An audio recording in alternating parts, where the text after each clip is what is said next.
I took my fiance's laptop in for repair. The technician locked the door and whispered, "Cancel the wedding and change the locks right now." Confused, I asked, "Why are you saying that?" He opened a hidden folder.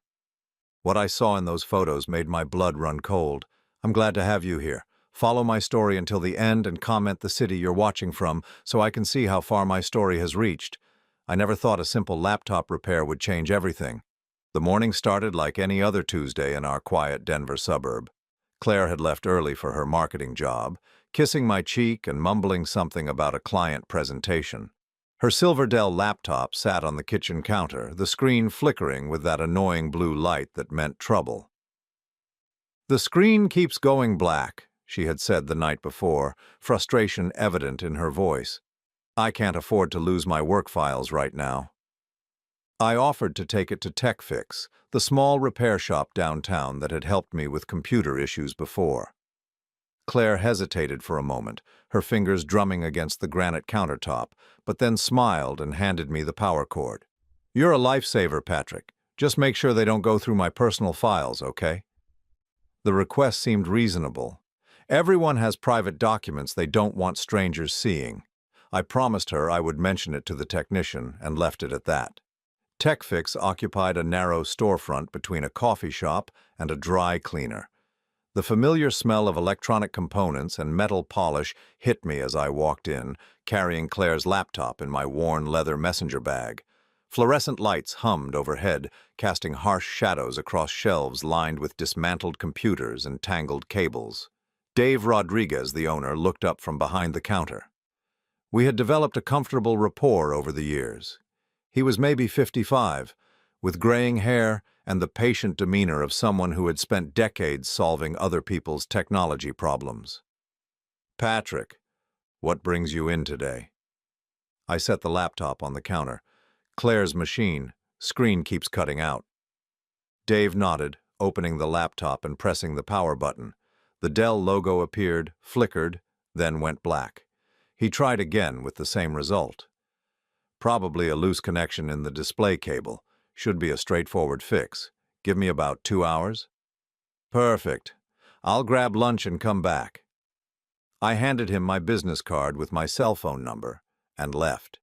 The autumn air was crisp, carrying the scent of burning leaves from somewhere in the neighborhood. I spent the time running errands, completely unaware that my life was about to take a devastating turn. When I returned to TechFix at 2:30, something felt different. Dave looked up as the door chimed, but instead of his usual friendly greeting, his expression was serious, almost troubled. "Patrick, we need to talk." My stomach tightened. "Is the laptop beyond repair?" He glanced around the empty shop, then walked to the front door and turned the deadbolt. The click echoed in the small space. The hardware issue was simple.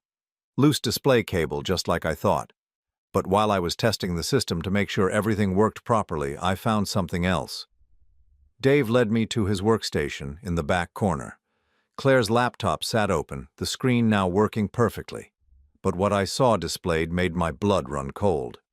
"I have to run diagnostic software on every machine that comes through here," Dave explained, his voice lower now. "Sometimes it picks up deleted files, corrupted data, things like that. Usually it's just work documents or family photos, but this..." The screen showed a folder labeled P Documentation. Inside were dozens of files with names like Bank Statements July, Personal Calls Transcribed, and Daily Routine. Notes. My hands began to shake. "What is this?" Dave clicked on one of the photo files. It opened to reveal a picture of me sleeping in my own bed, taken from what must have been the doorway of our bedroom. The timestamp showed it was from last week. "There are more," Dave said quietly.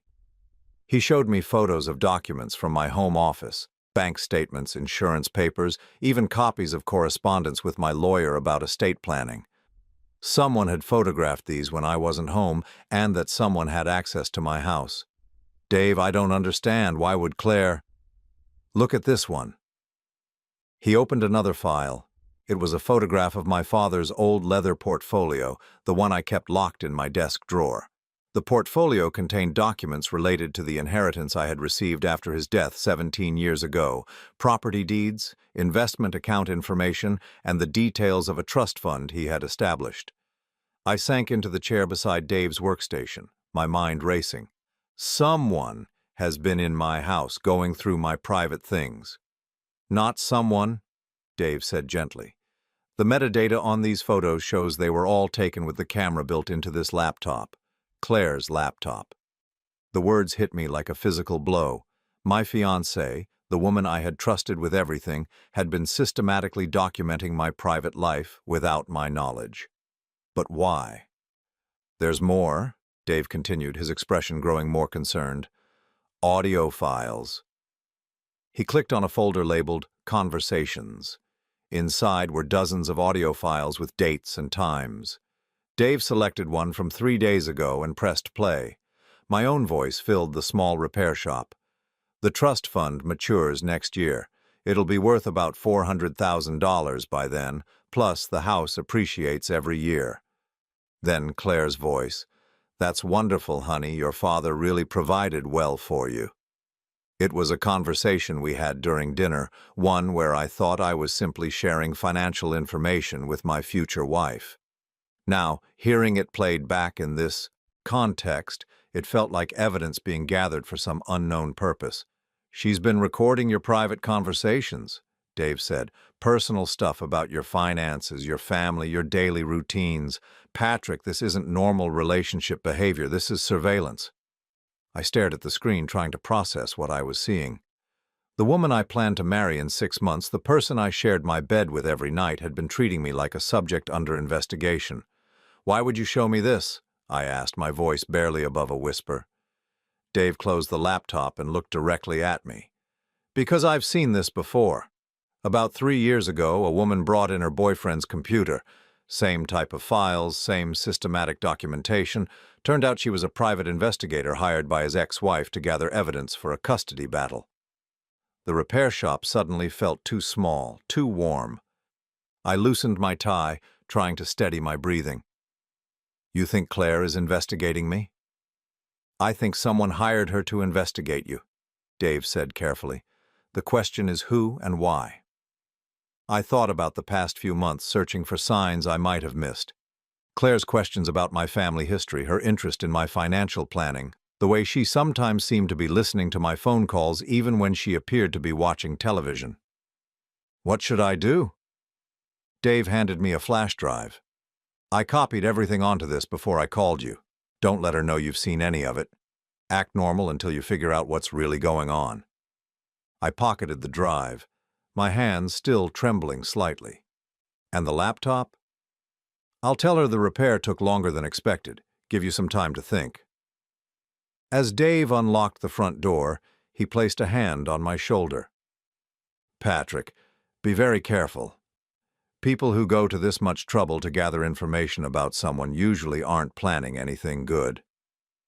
I walked out of TechFix into the late afternoon sunlight, but everything looked different now. The familiar streets of my neighborhood felt foreign, threatening. I had entered that repair shop as a man with a simple computer problem. I was leaving as someone whose entire world had been turned upside down. The drive home took forever. Every red light gave me more time to think, to question everything I thought I knew about my relationship with Claire. How long had this been going on? What did she plan to do with all that information? And most importantly, who was paying her to spy on me? When I pulled into my driveway, I sat in the car for several minutes, staring at the house I had called home for the past 8 years. The white colonial with its blue shutters and well-maintained garden had always represented security and stability. Now it felt like a stage set where I had been performing unknowingly for an audience I couldn't see. I climbed the 3 steps to my front porch, keys jangling on the military-style keychain my father had given me years ago. As I unlocked the front door, I wondered if Claire was already inside, waiting to ask about her laptop repair. But the house was empty, filled only with the familiar sounds of settling wood and the hum of the refrigerator. I walked through the rooms I knew so well, seeing them now through different eyes. Had she photographed things in the living room too?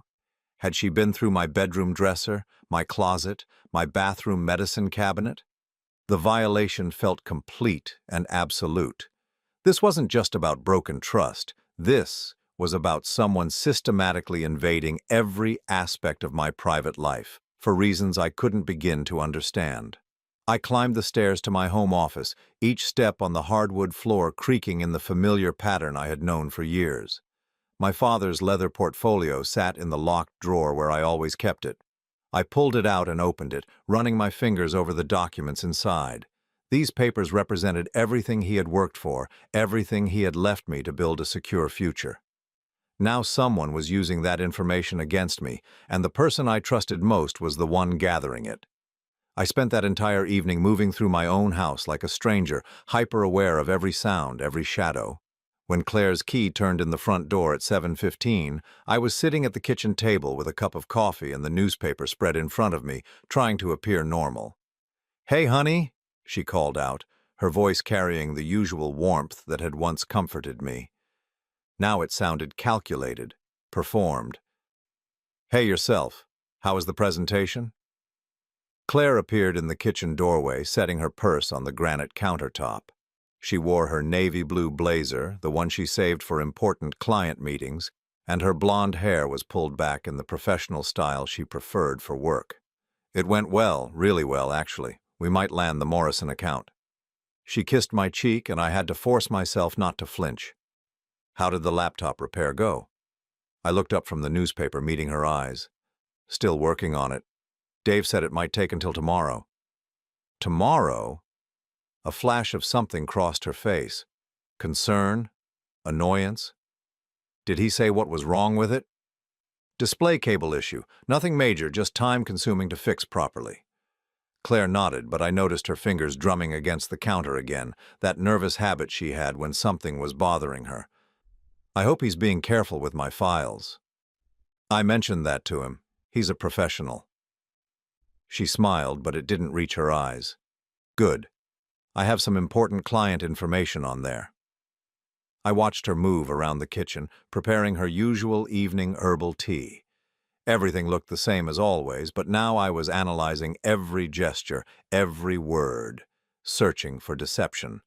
The woman I had planned to marry in 6 months was a stranger performing the role of my loving fiancé. "Patrick, are you okay? You seem distracted." "Just tired. Long day at the construction site." That night I lay in bed, listening to Claire's breathing, wondering how many times she had photographed me sleeping. The digital clock on my nightstand glowed 2:47 a.m. when I finally gave up on sleep and crept downstairs to my office. I closed the door quietly and turned on the desk lamp, then pulled out the flash drive Dave had given me. My hands shook slightly as I inserted it into my personal computer. The files appeared on screen, a catalog of my private life laid out like evidence in a court case. I spent the next 3 hours going through everything systematically.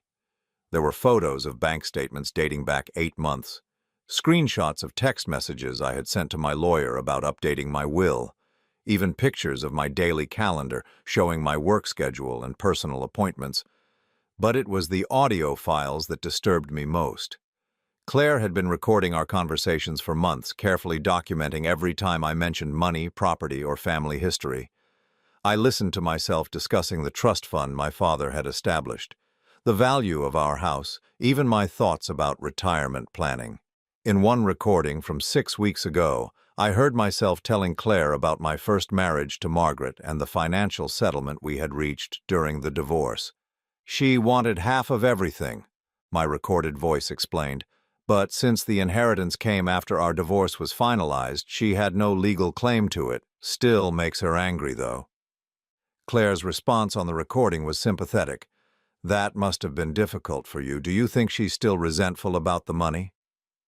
At the time, I had appreciated her interest in my past. Now her questions seemed designed to extract specific information, but information for whom? I closed the laptop and sat back in my father's old desk chair, staring at the framed photograph on the wall. It showed him and me at my college graduation, both of us smiling broadly. He had been so proud that day, talking about the future he was helping to secure for me through careful financial planning.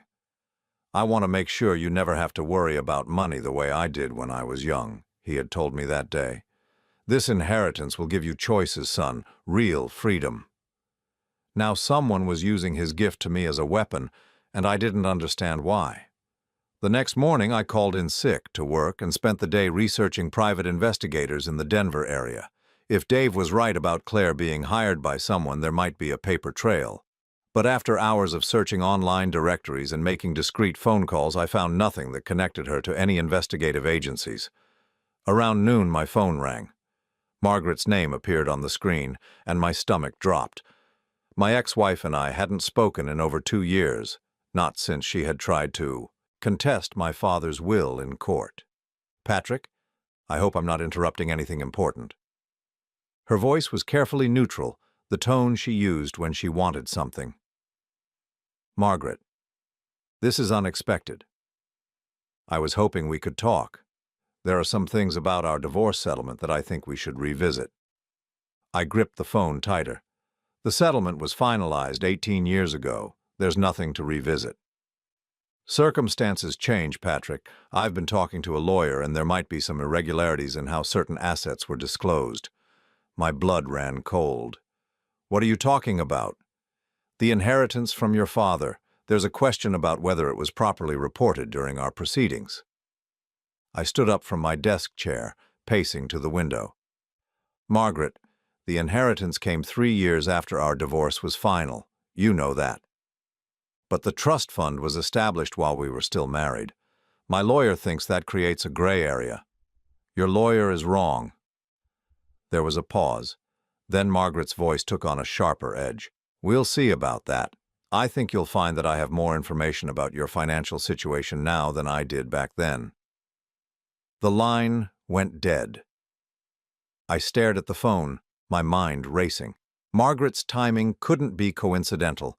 She was talking about having new information about my finances at the exact same time that someone was systematically documenting every aspect of my financial life. I thought about Claire's questions over the past few months, her interest in my family history, her curiosity about my first marriage. She had seemed genuinely interested in getting to know me better, but now I wondered if she had been gathering ammunition for Margaret's legal challenge. That afternoon, I drove back to TechFix. Dave looked up as I entered, and his expression immediately grew concerned. "Patrick, I wasn't expecting you back so soon. I need to ask you something. Yesterday, you said you'd seen this kind of surveillance before. Can you tell me more about that case?" Dave glanced around the empty shop, then gestured for me to follow him to the back workstation. "The woman I mentioned, she brought in her boyfriend's computer about 3 years ago. Same type of files, same systematic documentation. She claimed she was worried he was cheating on her, but the scope of the surveillance was way beyond that." "What happened?" "About a week later, the boyfriend came in asking about the same computer. Said his girlfriend had taken it for repair. When I told him what I'd found, it turned out she had been hired by his ex-wife to gather evidence for a custody modification hearing." My worst fears were being confirmed. "Did the ex-wife win her case?" "Yes and no. The surveillance gave her ammunition, but it also backfired when the court found out about the deceptive tactics. The judge was not pleased." Dave opened a desk drawer and pulled out a small digital recording device. "Look, I probably shouldn't be telling you this, but if someone is building a case against you, you need to protect yourself.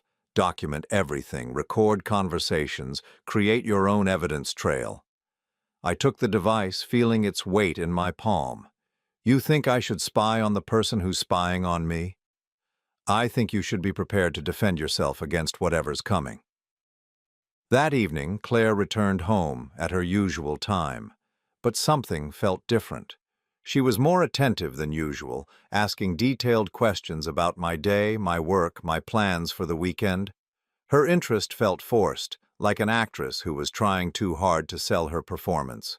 "The laptop should be ready tomorrow," I told her as we sat down to dinner. "Dave called this afternoon." "Oh, good. I really need it back." She paused, cutting her chicken with precise movements. "Patrick, can I ask you something?" "Sure." Have you ever thought about what would happen to your father's trust fund if something happened to you? I mean, who would inherit it? The question hit me like ice water. Why would you ask that? Claire's cheeks flushed slightly. I just wondered.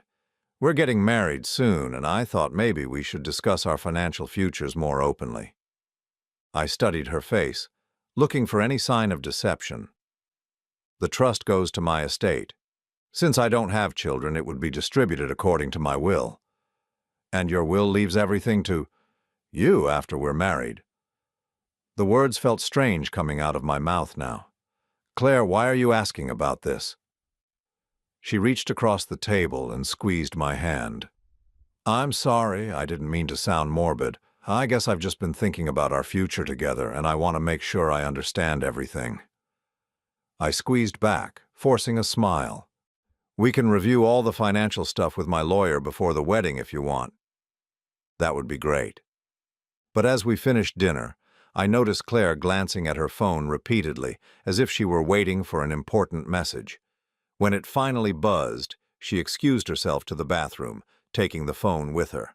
I sat alone at our kitchen table, surrounded by the remnants of a meal that had tasted like cardboard, and realized that I was living with someone who was systematically betraying me for reasons I still didn't fully understand. The woman I loved was leading a double life, and tomorrow I would have to decide whether to confront her or continue pretending that everything was normal while I figured out her true agenda. Either choice felt like stepping off a cliff into darkness. But one thing was becoming clear. Margaret's phone call hadn't been a coincidence, and Claire's surveillance wasn't just curiosity. Someone was building a case against me, and the person sleeping next to me every night was gathering the evidence they needed to destroy everything my father had worked to leave me. The laptop sat on the kitchen counter like a ticking bomb. Claire had picked it up from TechFix that morning, thanking me profusely for handling the repair. She seemed relieved to have it back, immediately checking her files and muttering about catching up on work. I watched her every move, the recording device Dave had given me feeling heavy in my pocket. "Everything look okay?" I asked, trying to keep my voice casual. "Perfect.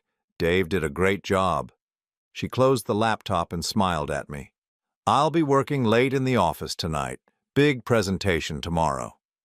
After she left for work, I sat at my kitchen table staring at the morning newspaper without reading a word. Margaret's phone call the day before kept replaying in my mind.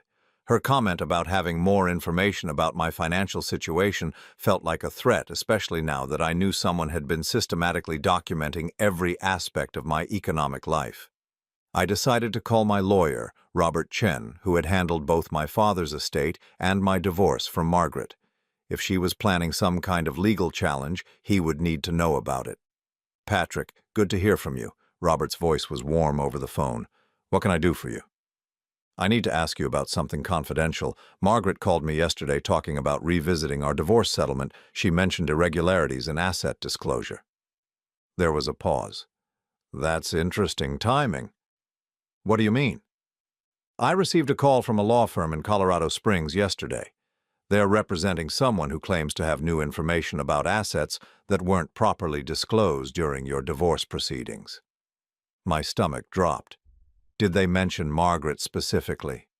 Not by name, but they asked very specific questions about the timing of your father's trust fund establishment and the inheritance you received. Questions that only someone with detailed inside knowledge would know to ask. I gripped the phone tighter. "Robert, I need to tell you something. I think my fiancée has been gathering information about my finances for months. I have evidence that she's been photographing documents and recording private conversations." "Jesus, Patrick, are you sure?" "Completely sure. The question is whether she's working with Margaret to challenge the inheritance." Robert's voice became more serious. "If that's true, we need to act quickly. Can you come to my office this afternoon? Bring whatever evidence you have." 2 hours later, I sat in Robert's downtown office, showing him the files Dave had copied from Claire's laptop. Robert's expression grew darker as he examined each document and listened to the audio recordings. "This is systematic surveillance," he said finally. And given the timing of that call from the Colorado Springs firm, it's clearly connected to a legal strategy against you. But how could Margaret afford to hire a private investigator? She's been struggling financially for years. Robert leaned back in his leather chair, steepling his fingers. Patrick, there's something I never told you about your divorce settlement. Margaret tried to hire several law firms to challenge your father's inheritance, but nobody would take her case because it was clearly without merit. The trust was established after your separation, and the inheritance came years after the divorce was final. So why would anyone take her case now? Because now she has inside information. Documentation of your current assets, evidence of how you've managed the inheritance, proof of your lifestyle and spending patterns. With the right spin, a clever lawyer might be able to argue that the trust was always intended for you, which could create an argument for community property rights. I felt sick. Even though we've been divorced for 18 years, it's a long shot, but stranger things have happened in family court, especially if they can demonstrate that assets were concealed during the original proceedings. Robert pulled out a legal pad and began making notes. We need to figure out exactly what kind of arrangement Margaret has with your fiancé. Is Claire being paid for this information? Is she a licensed private investigator? And most importantly, what's their endgame? That evening, I came home to find Claire cooking dinner in our kitchen. She was making her specialty, chicken piccata, and the familiar smell should have been comforting. Instead, it felt like another performance in the elaborate deception she had been maintaining. "You're home early," she said, not looking up from the stove. "I thought you had a client meeting this afternoon." "Canceled. How was your presentation?" "Really well. The Morrison account is basically ours." She turned to face me, and I noticed dark circles under her eyes. "Patrick, is everything okay? You've seemed distant the past couple of days." I studied her face, looking for any sign of guilt or deception.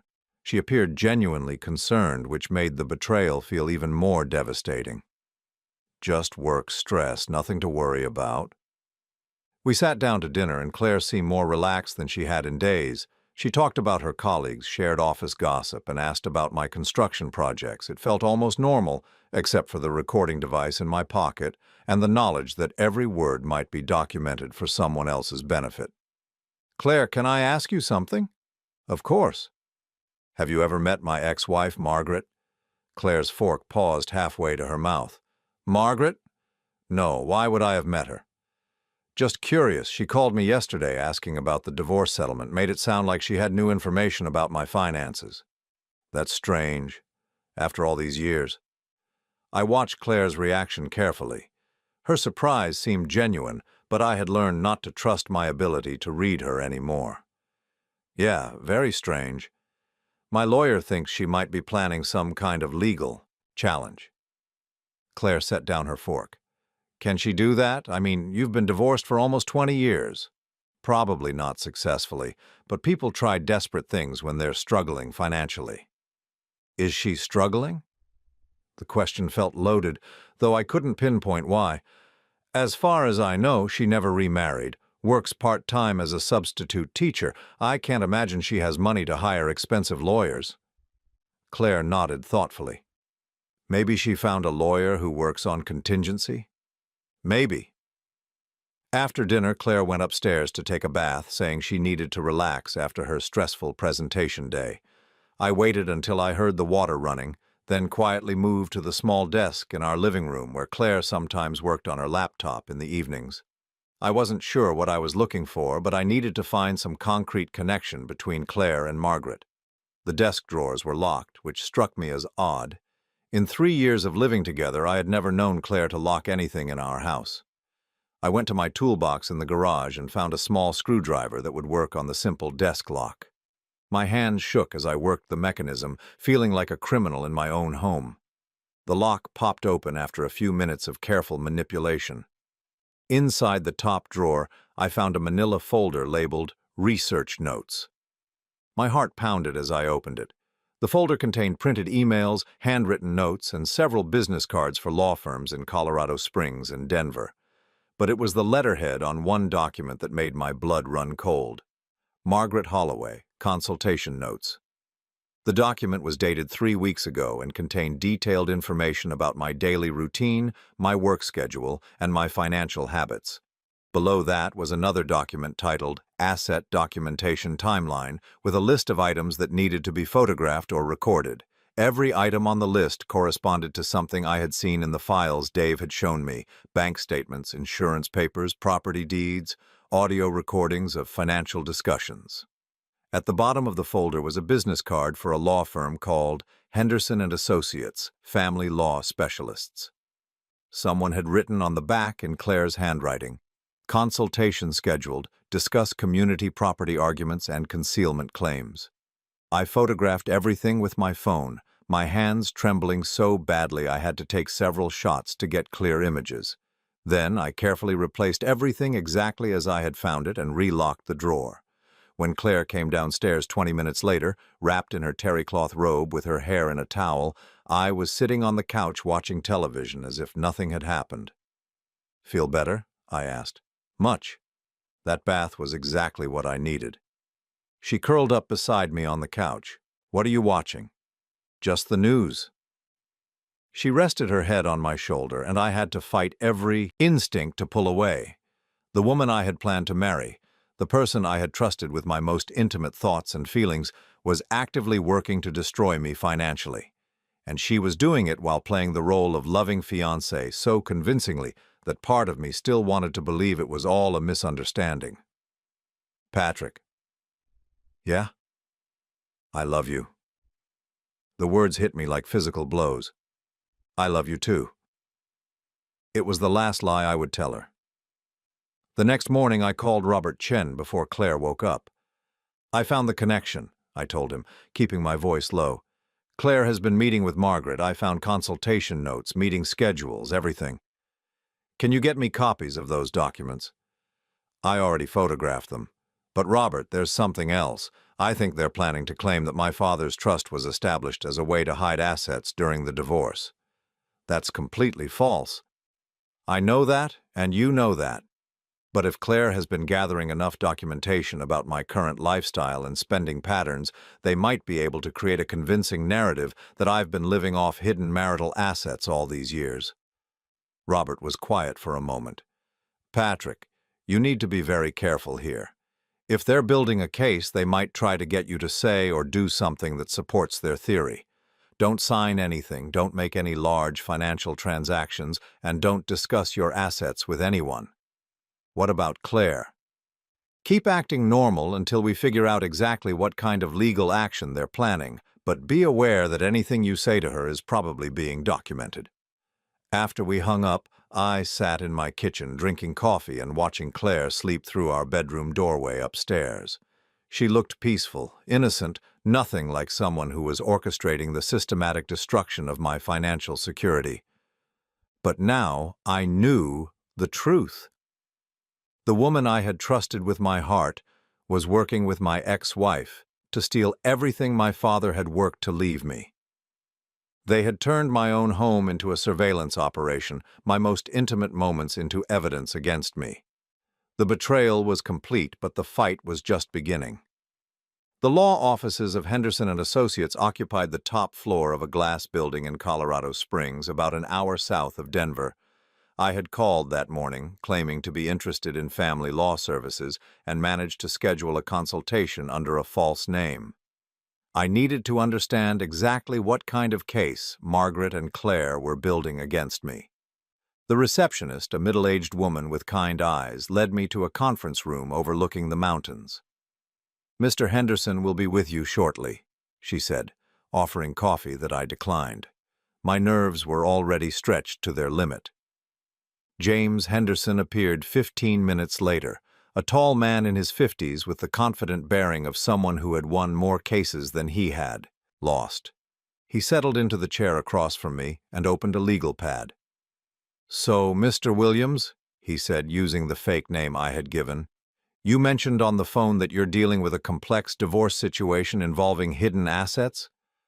I had prepared a story that mirrored my own situation, but with enough changes to avoid suspicion. My wife and I divorced about 20 years ago. Recently, she's discovered that I inherited money from a family trust that was established while we were married, but she didn't know about it during the divorce proceedings. Henderson nodded, making notes. And she believes she has a claim to those assets now? She thinks so. The thing is, the trust was set up by my father after we had already separated, and I didn't receive any inheritance until years after the divorce was final. But the trust was technically established during the marriage? Yes, but I had no knowledge of it at the time and no access to the funds until much later. Henderson leaned back in his chair, steepling his fingers. That's an interesting case. Normally, assets acquired after separation aren't subject to division, but if we can demonstrate that the trust was always intended for you and that its existence was concealed during the original proceedings, there might be grounds for a claim. My stomach tightened. Even after 20 years? Colorado has specific statutes regarding fraud or concealment in divorce proceedings. If we can prove that assets were hidden or misrepresented, there's potential for reopening the settlement. Of course, we would need substantial evidence of the concealment and documentation of how those assets have been used since the divorce. What kind of evidence? Financial records, lifestyle documentation, proof that the hidden assets provided a standard of living that wouldn't have been possible with the disclosed income. Ideally, we'd want inside access to current financial information to build a comprehensive picture. I felt sick. This was exactly the strategy Margaret and Claire were pursuing, and Henderson was practically giving me their playbook. Has anyone ever successfully challenged a divorce settlement after this long? It's rare, but yes. Just last year, we reopened a 15-year-old divorce when the ex-wife proved her husband had hidden a trust fund worth over $800,000. She received a substantial settlement. Henderson leaned forward. The key is documentation. If your wife has detailed information about your current assets and lifestyle, and if she can demonstrate a pattern of concealment, she might have a viable case. I thanked Henderson and left his office with a clear understanding of the threat I was facing. Margaret and Claire weren't just gathering information for harassment purposes, they were building a legitimate legal case that could cost me hundreds of thousands of dollars. On the drive back to Denver, I called Robert Chen. They're serious, I told him. I just spoke with Margaret's lawyer. They're planning to claim that my father's trust was a concealed marital asset, and they think they have enough evidence to reopen the divorce settlement. Based on what? Based on 3 years of surveillance by Claire. They have documentation of my lifestyle, my spending patterns, my current assets. Henderson thinks they might have a viable case. Robert's voice was grim. We need to get ahead of this. Can you come to my office this afternoon and bring your father's original estate documents, everything related to the trust establishment? 2 hours later, I sat in Robert's office while he reviewed my father's papers. The leather portfolio that had once represented security and stability now felt like evidence in my own defense. This is actually good news, Robert said finally. Your father was meticulous about documentation. Look at this. He showed me a letter my father had written to his estate attorney, dated 6 months after my separation from Margaret but before our divorce was finalized. He specifically states that he's establishing the trust in response to your divorce to ensure that his assets don't become part of any marital property division. He was protecting your inheritance from Margaret, not concealing it. Will that hold up in court? It should. Your father clearly established the trust after the marriage had ended in practice, even if not legally. And look at this. Robert pulled out another document. The trust was designed so that you couldn't access the principal until your 40th birthday. Margaret can't claim you were living off hidden assets when you had no access to them for most of the time since your divorce. I felt a flicker of hope. So their case is weak? Their legal case is weak, but that doesn't mean they can't cause serious damage. Even if they ultimately lose, the legal fees alone could cost you tens of thousands of dollars, and there's always the possibility that a sympathetic judge might find some merit in their arguments. Robert pulled out a fresh legal pad. We need to go on the offensive, Document everything you know about Claire's surveillance. Create a timeline of her deceptive behavior. And most importantly, we need to expose their collaboration before they can present themselves as innocent parties seeking justice. How do we do that? Very carefully. We need irrefutable proof that Claire was hired by Margaret specifically to gather evidence against you. If we can demonstrate that Margaret orchestrated this surveillance, it completely undermines their credibility. That evening, I returned home to find Claire in an unusually good mood. She was humming while she cooked dinner, and she seemed more relaxed than I had seen her in weeks. "Good day?" I asked, hanging my jacket in the hall closet. "Great day, really great." She turned from the stove with a bright smile.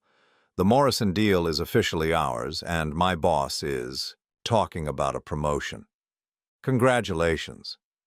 As we ate dinner, Claire seemed almost giddy with excitement. She talked about her future at the marketing firm, about potential raises and increased responsibilities. But underlying her enthusiasm, I detected something else: relief, as if some burden had been lifted from her shoulders. "Claire, can I ask you something?" "Sure." "Are you happy with our engagement? I mean, really happy?" The question seemed to surprise her. "Of course I'm happy. Why would you ask that?" "I don't know. Sometimes I feel like you're holding something back from me." Claire reached across the table and took my hand. "Patrick, I love you. I can't wait to be your wife." But as she said it, I noticed her eyes flicking toward her phone, which had been buzzing with messages throughout dinner. "Popular tonight," I observed. "Just work stuff, you know how it is." After dinner, Claire excused herself to make some phone calls related to her promotion discussion. I used the opportunity to retrieve the recording device Dave had given me and hide it in the living room where Claire often took her private calls. 20 minutes later, she came downstairs and settled into her favorite chair with her phone. I retreated to the kitchen but stayed close enough to ensure the recording device would pick up her conversation. "It's done," I heard her say. "The consultation went well today, and Henderson thinks we have a strong case." My blood ran cold. She was talking to someone about the legal consultation. No, Patrick doesn't suspect anything. The laptop repair scared me for a few days, but the technician didn't mention finding anything unusual. There was a pause while the other person spoke. "Margaret, I know this has been difficult for both of us, but we're almost finished. Henderson wants to file the paperwork next week." "Margaret." Claire was talking directly to my ex-wife.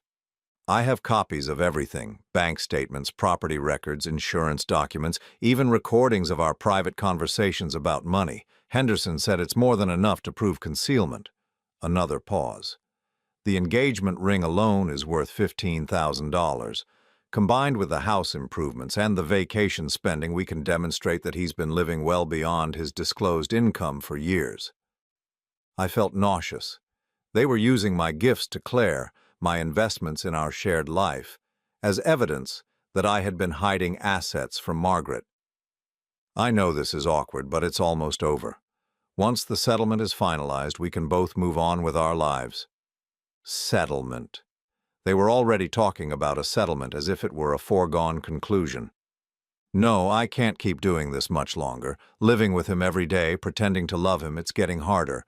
But Henderson said we need just a few more weeks to finalize the documentation." The words hit me like physical blows. She was finding it difficult to pretend to love me. Our entire relationship, everything I thought we had built together, was an elaborate deception designed to gather evidence for Margaret's legal case. "I'll call you tomorrow after I get the final bank statements copied. And Margaret, thank you for giving me this opportunity. The money you're paying me has really helped with my student loans." Money.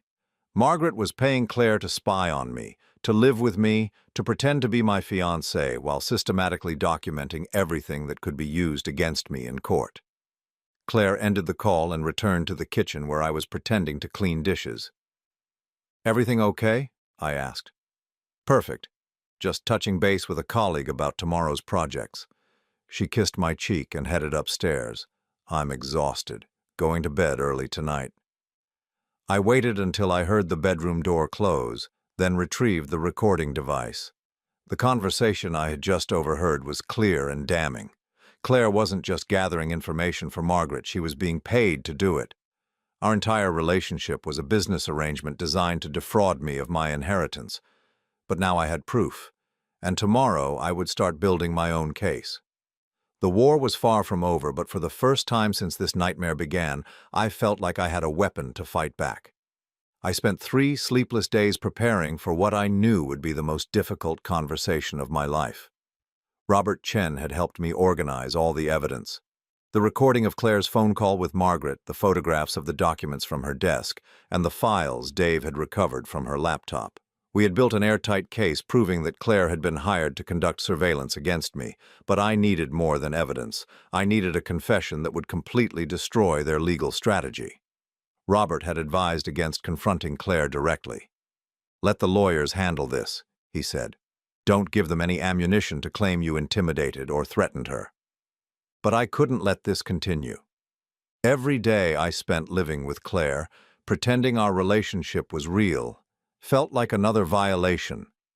She was sleeping beside me each night while planning to take everything my father had worked to leave me. The betrayal was eating me alive.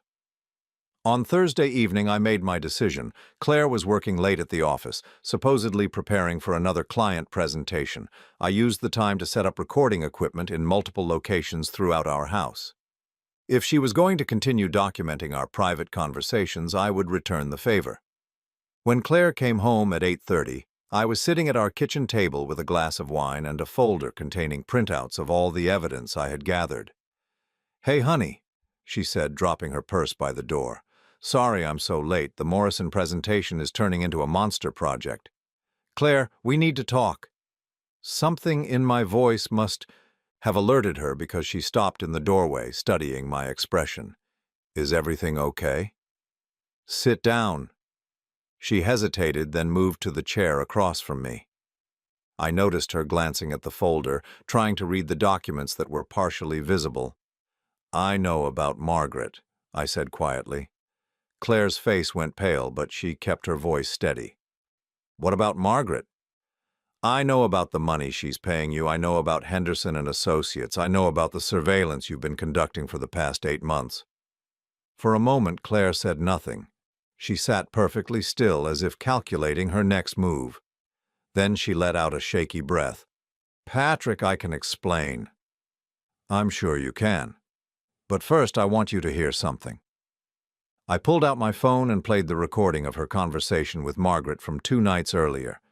As her own voice filled our kitchen, discussing how difficult it was to pretend to love me, Claire's carefully maintained composure finally cracked. "Oh, God," she whispered, covering her face with her hands. "Living with him every day, pretending to love him, it's getting harder," I quoted. "Those were your exact words, Claire." She looked up at me, tears streaming down her face. "Patrick, please let me explain. It's not what it sounds like." "Then explain." Claire wiped her eyes, trying to compose herself.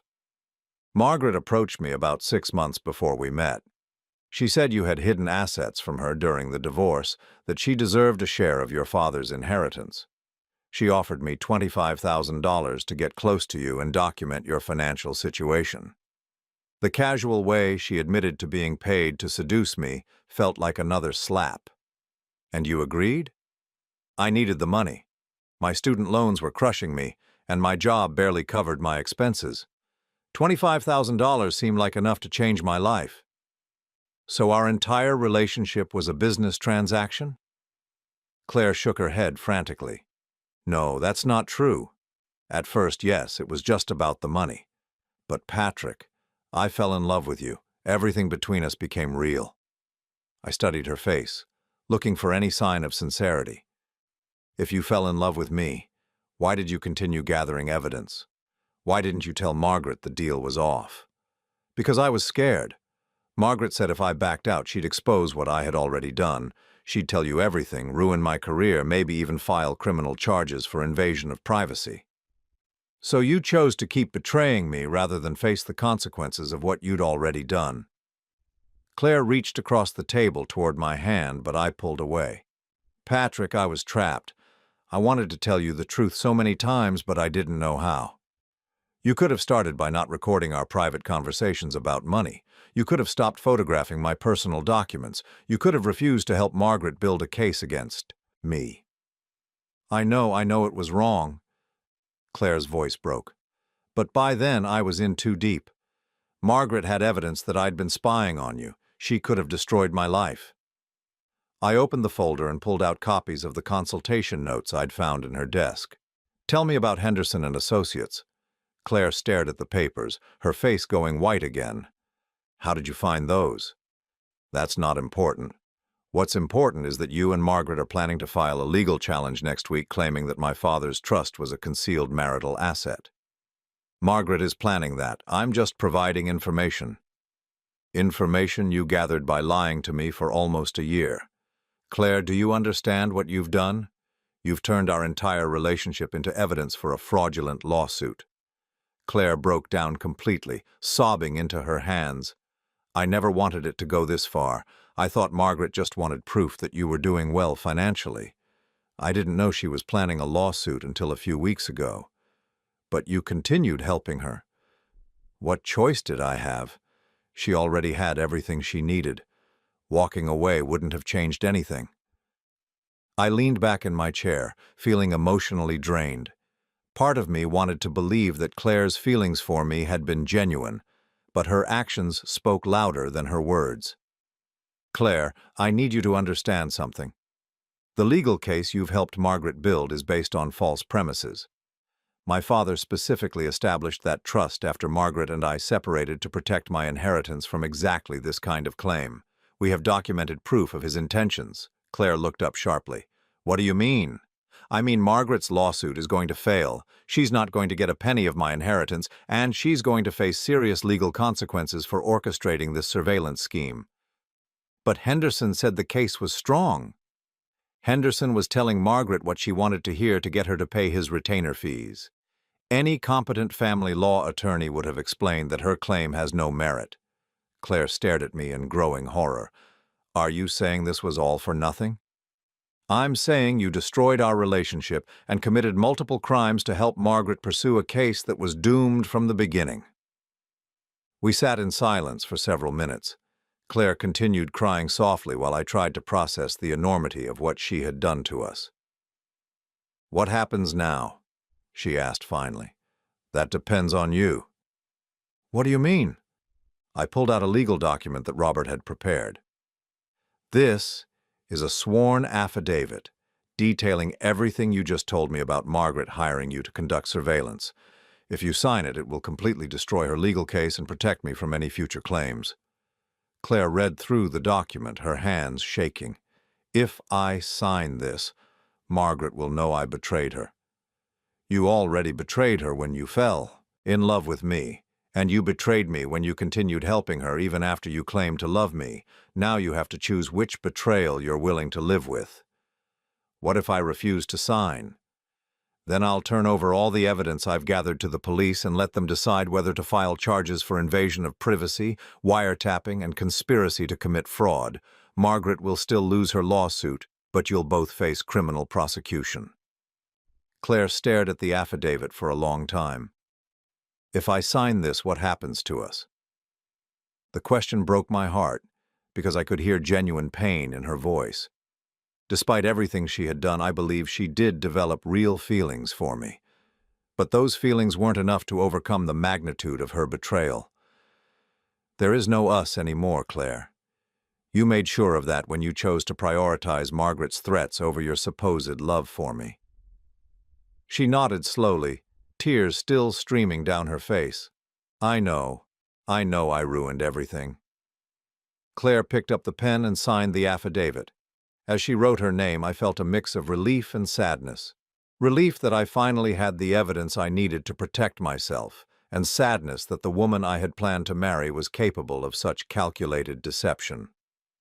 I'll pack my things tonight, she said quietly. I think that's best. As Claire headed upstairs to gather her belongings, I sat alone in our kitchen surrounded by the evidence of her betrayal. The house that had once felt like a home now felt like a crime scene where my trust had been murdered. But for the first time in weeks, I also felt something else. Freedom. The elaborate deception was finally over. The surveillance had ended. The threat to my inheritance was neutralized. Tomorrow, I would face the aftermath of this nightmare.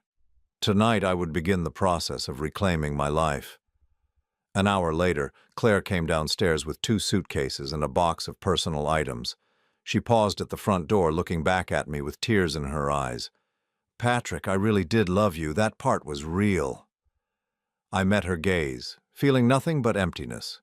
"I know you think that's true, Claire, but real love doesn't involve recording someone's private conversations and photographing their personal documents. What you felt might have been genuine, but it wasn't love." She nodded, understanding that there was nothing left to say. "I'm sorry. For everything." After she left, I walked through our house, turning off the recording equipment I had installed. The silence was profound, almost sacred. For the first time in months, I was truly alone, with no one watching, no one listening, no one gathering evidence against me. I poured myself a whiskey and sat on my father's old leather chair in the living room, holding the signed affidavit that would end Margaret's legal challenge before it began. Tomorrow, Robert would file the necessary paperwork to protect my inheritance permanently. But tonight I would simply sit in my own house in complete privacy and begin to heal from the deepest betrayal I had ever experienced. 3 months after Claire walked out of my life, I stood in Robert Chen's office watching him file the last of the legal documents that would forever protect my inheritance from Margaret's fraudulent claims. The sworn affidavit Claire had signed had been devastating to their case. Henderson and Associates had withdrawn as Margaret's counsel within days of receiving it, and no other attorney would touch her claim. "It's over," Robert said, closing the file folder. "Margaret's case is officially dismissed with prejudice, meaning she can never file this type of claim again.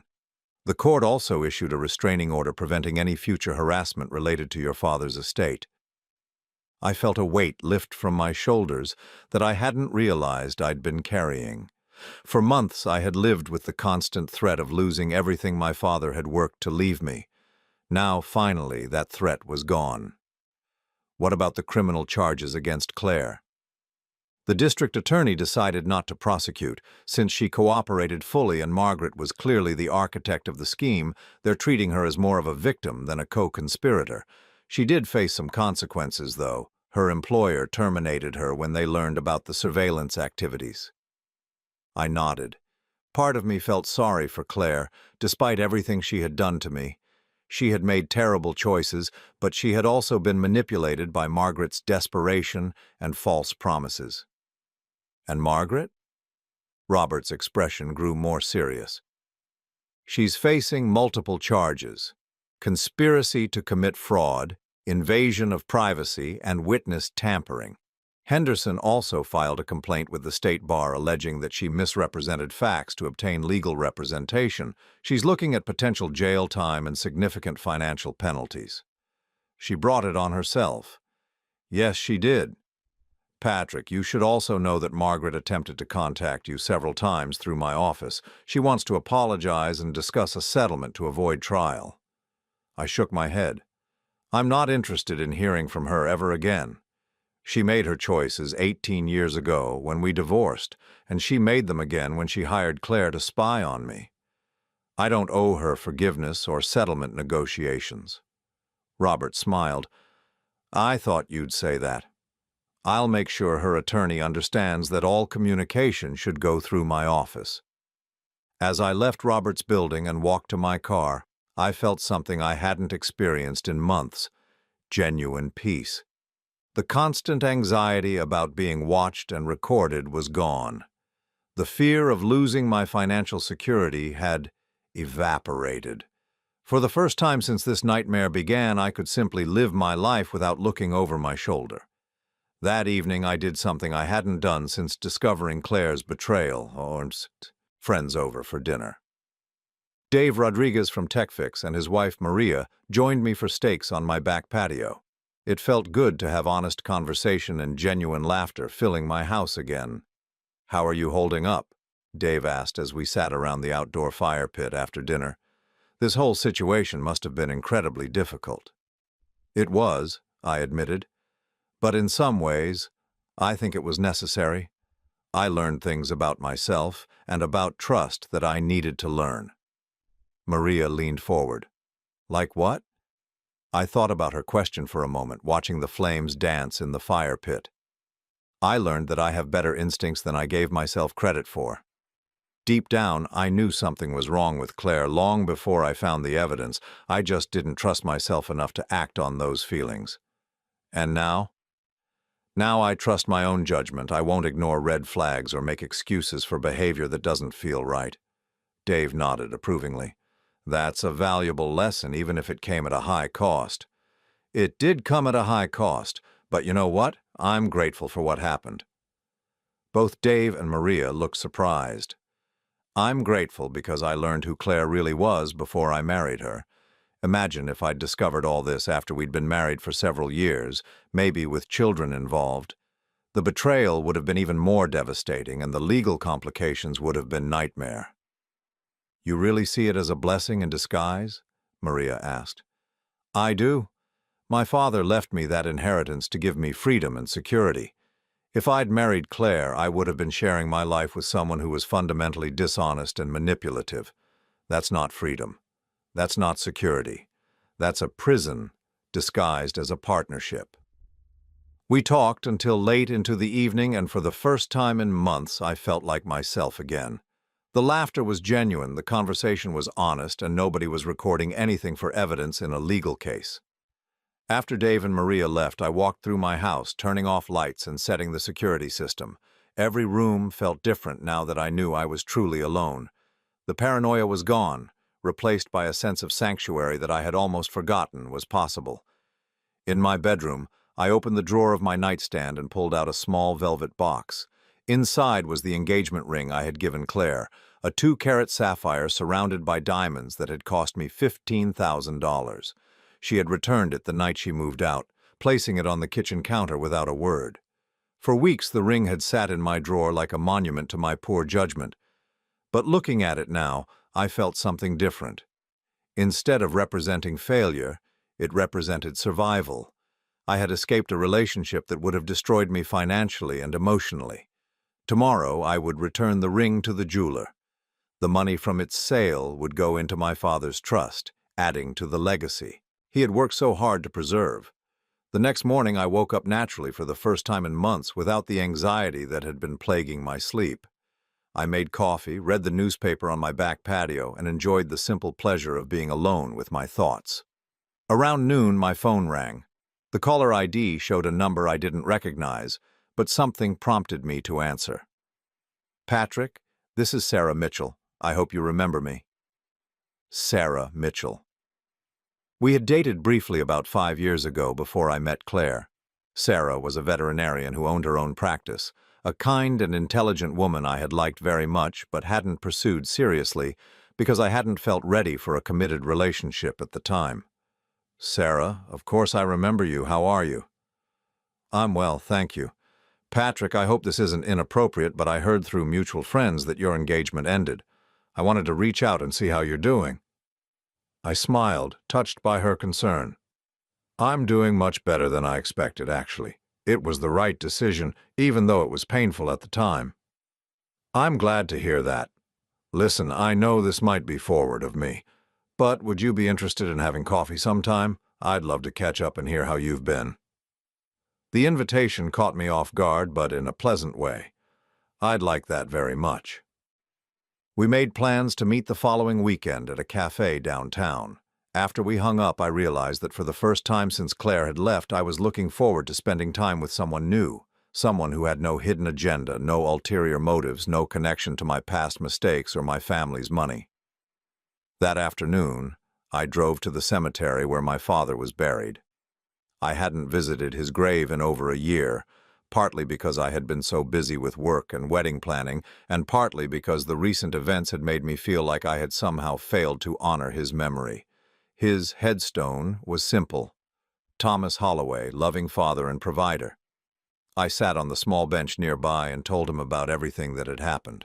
about Margaret's scheme, about Claire's betrayal, about how close I had come to losing everything he had worked to leave me. "But it's okay now, Dad," I said aloud, feeling only slightly self-conscious about talking to his grave. "The inheritance is protected. The legacy you built is safe. And I finally understand what you meant when you said money gives you choices. You gave me the choice to walk away from people who only wanted to use me." A gentle breeze rustled the trees overhead, and I felt a sense of closure that had been missing for months. My father's gift to me wasn't just financial security. It was the freedom to demand honesty and respect in my relationships, knowing that I didn't need anyone else's approval or support to survive. As I drove home from the cemetery, I made a mental list of the changes I wanted to make in my life. I would be more selective about who I trusted with personal information. I would pay attention to my instincts when something felt wrong. I would value authenticity over convenience in my relationships. Most importantly, I would never again confuse loneliness with love or mistake companionship for genuine partnership. That evening, I cooked dinner for myself and ate it at my kitchen table while reading a book I'd been meaning to finish for months. The silence in my house was complete and peaceful. Nobody was recording my conversation because there was nobody else there to talk to. Nobody was photographing my documents because nobody else had access to my private spaces. For the first time in almost a year, I was completely and utterly free. Later, as I prepared for bed, I looked at myself in the bathroom mirror and realized that the man staring back at me was stronger than the one who had discovered Claire's betrayal 3 months ago. The experience had been devastating, but it had also been educational. I now knew exactly what I would and wouldn't accept in a relationship. I also knew that I didn't need to be in a relationship to be complete. My father's inheritance had given me financial independence, but the events of the past year had given me something even more valuable: emotional independence. As I turned off the lights and settled into bed, I felt grateful for the first time since this ordeal began. Grateful for Dave Rodriguez's honesty in showing me the surveillance files.